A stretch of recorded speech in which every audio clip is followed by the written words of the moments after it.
kita terkeliru sikit pasal isu sulu. Maka kita tutup ayat Allah ini dalam surah Yasin ini dengan ayat apa, Mak? Innama amruhu iza arada syai'an an yaqula lahu kun fayakun. Ingat, Allah kata apa dia nak. Kalau dia kata jadi, jadi. Jadilah. Kalau dia kata sulu, nak seranglah Datuk, jadi. Kalau dia kata hari ni kerajaan Tanah Melayu ni kekal Sultan Melayu sampai kiamat jadi. Kalau hari ni dia kata UMNO mentadbir negara ni jadi. Kita kata kita beriman dengan Allah ni, tapi ada orang yang tak terima.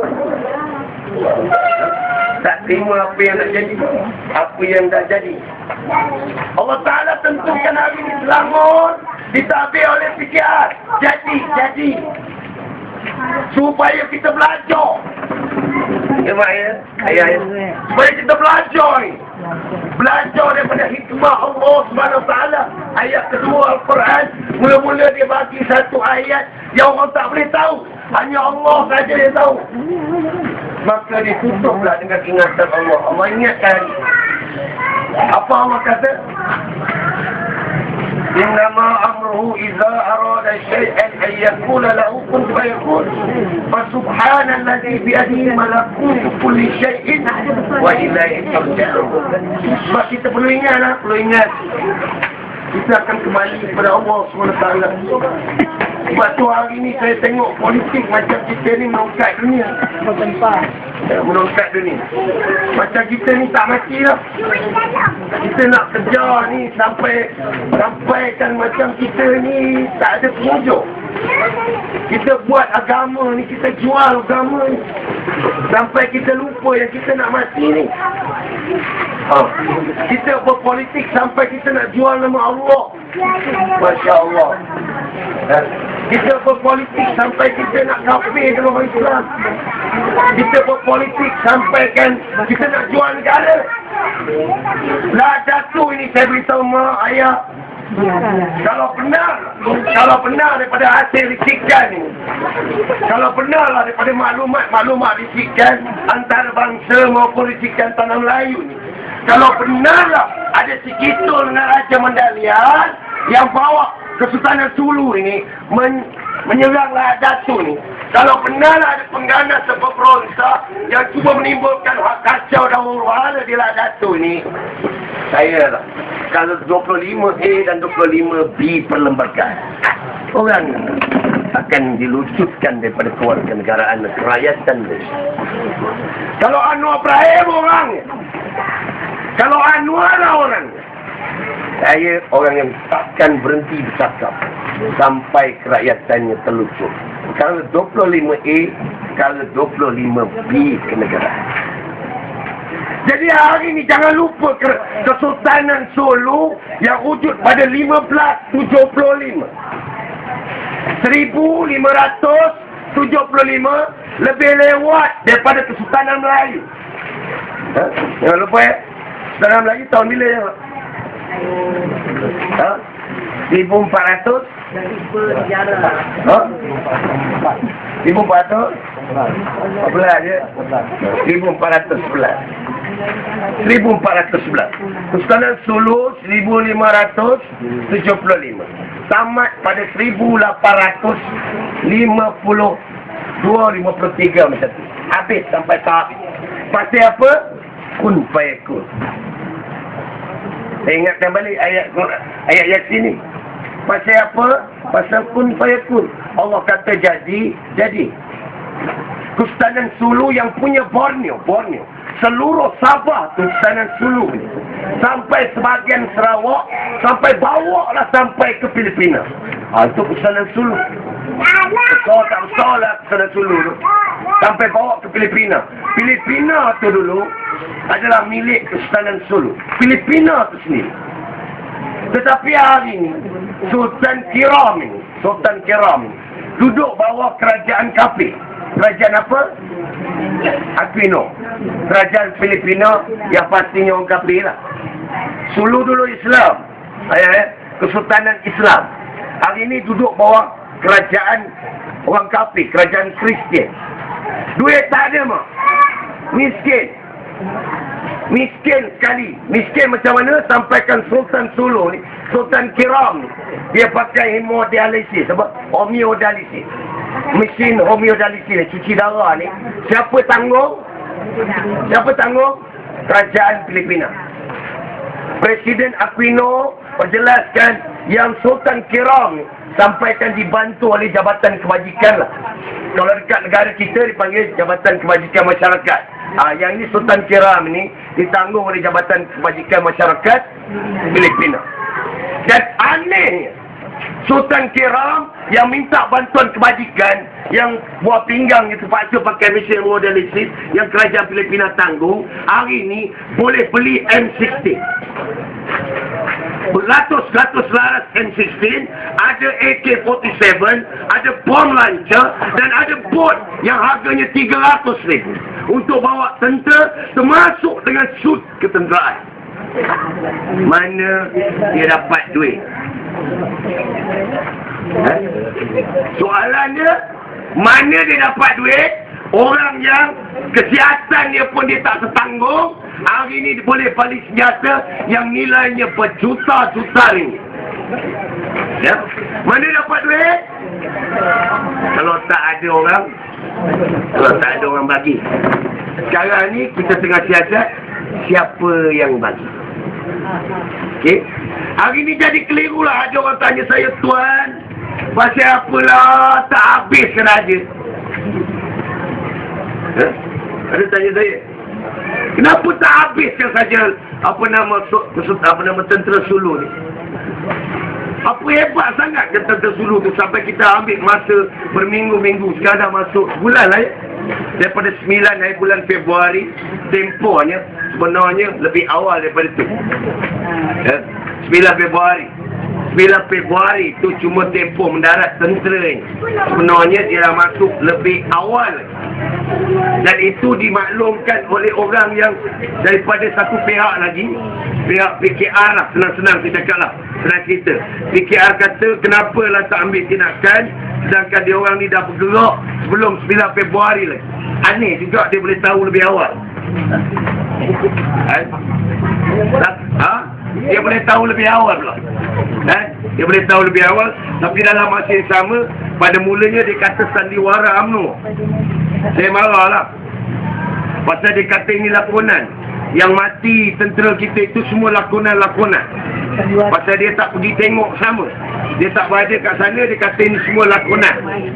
Okay? Saya beritahu mak, pasal apalah yang kita tak habiskan saja 150 orang. Pasal apa? Yang hari ni kalau saya tanya pegawai tertinggi Angkatan Tentera, pasal apa tak habiskan 150 orang? Orang tanya saya tanya orang macam ni. Yang hari ni pasal apa pakai polis? Kenapa tak? Tentera ada. Tapi kenapa polis ada duk nyebuk sekali? Kenapa Nurul Izzah sibuk lah bercakap pasal PJA, lepas tu pasukan PPH. Jadi isu pula baru-baru ni Nurul Izzah yang tak berapa nak pandai tu bercakap tentang polis. Tak berapa nak tahu pasal polis, nak cakap pasal polis. Kan? Saya pun baca lah kenyataan yang aneh daripada berbagai-bagai pihak. Betul? Kenapa Oh, terima kasih. Macam kenapa tak langgar je ya? Yang hari ni kalau saya tanya Angkatan Tentera, dia kata boleh habiskan 150 orang sehari. Sehari ya? Dalam peristiwa, kalau ayah ingat peristiwa yang baru-baru ni, bukan baru-baru ni lah, yang melibatkan orang Melayu tu, bukan Memali kita tahu. Saya bercakap dengan Jenderal Zaini, Jenderal Zaini yang terlibat dalam tu. Saya tanya dengan dia, kenapa tuan tak tembak je, tak tembak habis je? Dia beritahu saya, waktu dia masuk berunding dengan orang Melayu kita ni, ya, yang nak memberontak ni, orang Melayu kita ni, dia cuma 3 kaki lebih kurang dengan apa nama ni, Syekh apa ni, Setiap sahur ni. Amin. Al-Maunan. Syekh Al-Maunan. Hanya 3 kaki saja. Tahu sniper yang dekat dengan dia tahu berapa? Hanya sekitar lebih kurang dalam 3 meter. Sniper. Yang ada sekeliling ni sniper. Sniper maksudnya kalau dia tunggu signal daripada General Zain. Kalau Zain ni bagi satu signal saja, prak, semua mati serentak. Satu signal. General Zain ni lah. Tapi dia buat tak? Dia buat tak? Tak buat. Pasal apa, Mak? Pasal apa? Pasal orang Melayu. Itu saja isu dia. Pasal dia orang Melayu, pasal dia orang Islam. Sulu orang apa? Orang Islam. Sulu orang apa? Orang Melayu. Orang Islam, orang Melayu. Yang Sulu ni, saya nak beritahu Mak, orang Sulu ni, saudara dia ada dekat Sempurna. Saudara dia ada dekat KK. Saudara dia ada Lahad Datu. Dia masuk Lahad Datu ni, macam orang Kelantan pergi Golok. Bawa masuk beras siam, masuk daripada Golok, pergi Kelantan. Sampaikan PJA, yang lalu depan PJA ni, lalu depan penyeludupan ni, bahagian pencegah penyeludupan ni, UPP, unit pencegah penyeludupan ni, dia lalu sampai UPP pun tak tahu. Pasal apa? Pasal saudara dia ni. Jadi nak beritahu Mak, yang memberontak ni, saudara dia ada kat situ. Yang menggana ni, orang Sulu yang menggana dekat Lahad Datu ni, saudara dia ada kat KK, saudara dia ada dekat Sempurna. Yang nak beritahu Mak hari ni, dia bukan hanya ada dekat Tandur tu, bukan kampung Tandur je. Dia mungkin dah sampai Kota Kinabalu. Dia dah mungkin sampai Sempurna. Dia dah mungkin sampai ke mana-mana bahagian di Sabah. Yang hari ni saya nak beritahu Mak, baiknya Perdana Menteri, baiknya Datuk Seri Muhammad Najib bin Tun Abdul Razak ni sampai berunding, berminggu-minggu berunding. Lepas tu dia kata apa? Pasal apa? Pasal ada orang dah janji kalau dia menang pilihan raya, Lahad Datu tu dia nak bagi kat dia orang. Itu yang saya kata, berpolitik sampai tahap gaban, berpolitik sampai tahap cipan. Sampai negara ni pun kita nak jual. Dijanjikan pula oleh orang politik ni, saya tak mau sebut lah nama ni, Anwar Ibrahim lah, tersebut sampai dijanjikan kerana dia yakin dengan harapan bila masuk pengganas yang dijangka pilihan raya akan berlaku pada bila masa ni, maka dengan harapan lah seluruh Sabah tu akan diisytihat darurat. Itu strategi dia. Pasal apa dia nak bagi Sabah darurat? Pasal apa? Pasal perlu ingatlah, seluruh kursi Sabah itu barisan nasional, kecuali satu kursi PKR. Okey, seluruh Sabah. Sabah adalah penyumbang kepada kerusi parlimen yang ada hari ini, yang menjadikan tuan-tuan ni majoriti. Kalau Sabah tak ada, tuan-tuan tak ada lah. Majlis malam ni tak ada. Kita buat majlis lain. Buat majlis Yasin ke apa kan? Majlis Tahlil ke kan? Pasal kalau Sabah tak ada, kita tak boleh mentadbir. Saya terang, kita tak boleh mentadbir. Sekarang ni kita tak dapat majoriti 2/3, betul? Kalau tak ada Sabah, kita tak boleh tadbir. Sebab tu confident lah dia. Kalau terjual lah Sabah ni, maka pastilah kalah pada piala 13. Hebat strategi ni. Bukan tak hebat. Bijaklah orang yang mengatur strategi ni. Bijak betul lah. Memang bijak lah. Sampai nak jual negara. Jadi berundinglah Perdana Menteri ni dengan penganas daripada Sulu. Berundinglah dia. Berunding. Tapi akhirnya dia tembaknya 2 orang. Siapa? ASP dengan inspektor. Dengan ASP kan? Dengan Kopral, sorry. Inspektor dengan Kopral, 2 orang. Jadi bila dia tembak ni, Perdana Menteri sampai menangis. Menangis pasal apa? Pasal kita dah lah, kita berunding. Kalau kita nak habis kan kita boleh habis. Yang dia orang ni bawa dengan anak bini dia sekali ni. Bukan dia datang tentera saja dengan anak-anak bini dia bawa. Jadi mana hati perut kita kalau kita bunuh semua sekali? Boleh ingat lah. Ini isu ni yang duk tekan kita suruh habis kan ni. Siapa yang duk tekan suruh habis? DAP. Cerita DAP lain, cerita PAS lain, cerita PCA lain. Cuba ibu baca benar-benar. Cerita tiga-tiga lain. Yang saya pun naik confuse. Yang DAP suruh habis kan. Pasal apa nak habis kan? Pasal tu Melayu. Jangan cerita lah. Pasal tu orang Islam. Tapi bijak Perdana Menteri walaupun dia menangis, pada ketika itu dia cukup marah. Cukup marah pasal apa? Pasal kita dah berunding, kita dah bagi ruang, kita bagi peluang, dia bunuh juga dua orang kita. Dua orang yang bangun pasal apa? Pasal dia orang angkat bendera putih. Sebab itu je. Angkat bendera putih, ingatkan nak berunding lah. Bangunlah dua orang ni. Inspektor dengan kopral ni. Kopral yang mengaringi inspektor ni. Tahu-tahu dia tembaknya mati dua orang. Tak masuk lagi cerita yang dia dikelar-kelarnya, disembelih-sembelihnya. Betul? Yang mati baru-baru ni kan. Dikelar-kelarnya mayat. Okey. Jadi nak beritahu mak, kita ni dah bertolak ansur habis. Baiknya Perdana Menteri sampai berunding ke tahap itulah. Marahlah Perdana Menteri sampai dia kata habiskan semuanya. Lepas itu dia kata habiskan semua.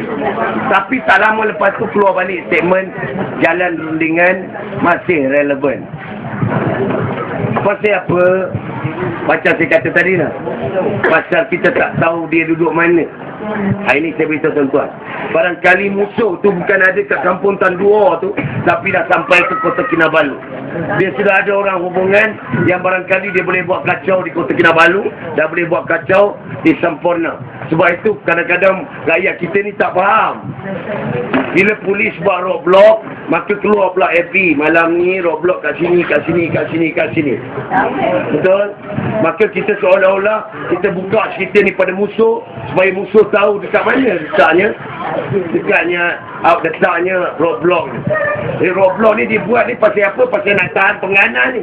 Tapi kita pula orang Malaysia duk buka cerita ni. Jadi hari ni yang kita kena faham bahawa itulah kita orang Melayu. Asal dia nama Melayu, kita runding lagi. Asal dia nama Melayu, kita masih lagi berunding. Macam itulah juga dekat Selatan Tai. Bila tentera Patani yang masuk ke dalam sempadan kita. Hari ni semua rasa-rasa kerajaan ni. Saya tak boleh cerita semua ni. Begitu juga hal kemasukan tentera daripada Singapura dan sebagainya. Kita masih lagi bertolak ansur. Saya tanya dengan Jeneral, betul ke tiap-tiap hari ni kita punya ruang udara ni dan musuh masuk? Betul ke musuh masuk tiap-tiap hari? Dia kata betul. Ni saya tanya dengan Jeneral ni. Betul ke tentu dah ruang udara kita tiap-tiap hari tentera musuh masuk? Betul kata dia. Habis saya tanya pasal apa tuan tak tembak? Saya tanya direct dengan Jeneral. Pasal apa tuan tak tembak? Dia tengok saya. Betul ke? Memanglah kita nak tembak.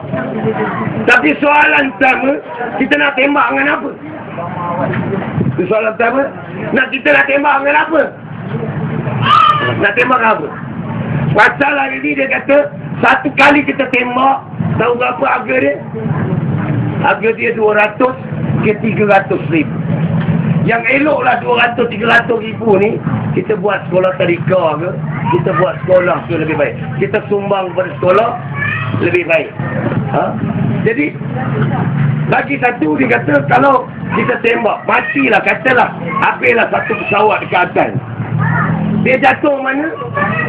Dia jatuh barangkali kat Taman Ihsan ni. Tak mustahil dia jatuh kat Taman Ihsan. Jadi yang mati berapa ratus pula orang kita yang mati? Barangkali mencecah beratus-ratus orang. Sebab tu kadang-kadang benda-benda taktikal ni kita jangan sebut lah. Kalau kita tak faham, kita jangan campur. Hari ini macam-macam statement saya tengok yang keluar daripada dalam Surat Khabar Harakah, yang keluar dalam sinar, yang